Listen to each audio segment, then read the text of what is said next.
श्लोक 112. श्रीराम जनी सांगता ऐकता जन्म गेला, परिवाद वेवाद तैसा चिठेला. उठे संशयो वाद हा दंभधारी, तुटे वाद संवाद तो हितकारी. श्रीराम. समर्थांनी या श्लोकामध्ये समाज न सुधारण्याची खंत व्यक्त केली आहे.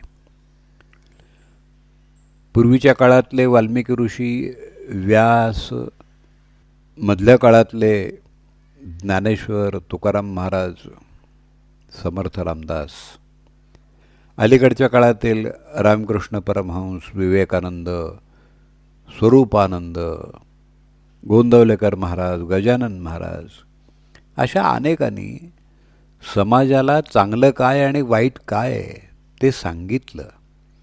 ते सांगण्यासाठी लेखन प्रपंच, साहित्य निर्मिती, बौद्धिकवाद, भाषणं, कीर्तनं यांचा उपयोगही त्यांनी केला. आग्रह, कठोरपणा, मधुरपणा या मार्गांचा अवलंब करत करत कधी रागानं फटकारलं सुद्धा, तर कधी वात्सल्यानं जवळ घेऊन प्रेमानं समजावलं.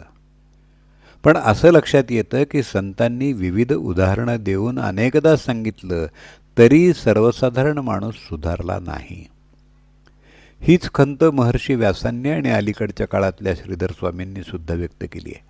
त्यांना हे दुःख आहे की या विषयावर कार्य करताना, लोकांना समजावून सांगताना जन्म गेला, पण लोकांचे प्रश्न, शंका आणि त्याकरता केलेले वाद हे काही संपत नाहीत. गीतेतल्या शिकवणीचं आचरण करण्यापेक्षा शंकराचार्यांचा भक्तियोग श्रेष्ठ आहे का लोकमान्य टिळकांचा कर्मयोग श्रेष्ठ आहे, याच्यावर वाद घालण्यातच भूषण मानणारे लोक जास्त आहेत. खेद याचा आहे की त्यांच्यातले कुणीही त्यांचे विचार आचरणात आणण्याचा प्रयत्नसुद्धा करत नाहीत. मानवी समाजाला आचार, विचार, ऐतिहासिक मूल्य यांचा काही इतिहास असतो. त्यामधील ईश्वर, धर्म, नीती या विषयावरती सातत्यानं वादविवाद चालू असतात. हे वादविवाद ऐकणारे करमणुकीचं साधन म्हणून ते ऐकत असतात. खरं म्हणजे संत महात्मे हे लोककल्याणासाठी झटत असतात. त्यांचं कार्य संपलं की ते भगवंताशी एकरूप होतात. आताच्या काळामध्ये हे काम कीर्तनकार, प्रवचनकार हे करत असतात. त्यांच्या ज्ञानाप्रमाणे आणि पात्रतेप्रमाणे ते लोकांना ज्ञानामृत देण्याचं कार्य करतात. पण केवळ वेळ घालवण्याचं साधन म्हणून जर कोणी याचा उपयोग करत असेल तर ते काहीही कामाचं नाही. काही व्यक्ती तर एकच शंका पुन्हा पुन्हा विचारताना दिसतात. ईश्वर आहे का? त्याची प्रचिती येते का? नामस्मरण करताना मन एकाग्र का होत नाही? अशा प्रकारचे प्रश्न लोक विचारतात आणि वादविवाद मात्र कायम राहतोच. याचं कारण काय?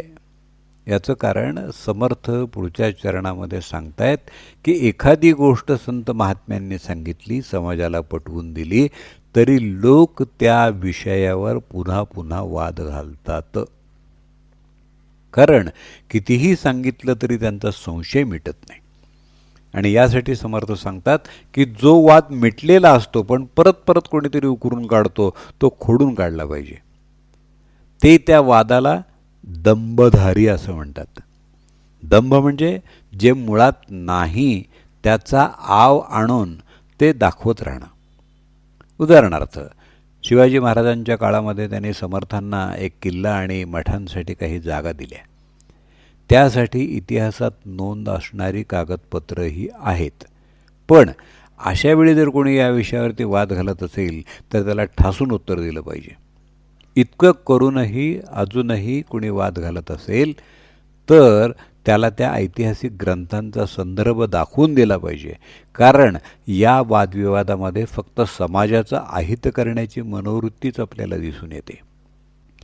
संतांची शिकवण आचरणात आणण्यासाठी श्रवण, मनन, चिंतन आणि निदिध्यास हे टप्पे महत्त्वाचे असतात.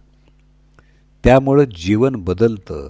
तेव्हा यासाठी जर कोणी वादविवाद घालत असेल तर तो निश्चितच हितकारी समजावा. जय जय रघुवीर समर्थ. जनी सांगता ऐकता जन्म गेला, परिवाद वेवाद तैसा चिठेला. उठे संशयो वाद हा दंभधारी, तुटे वाद संवाद तो हितकारी. श्रीराम.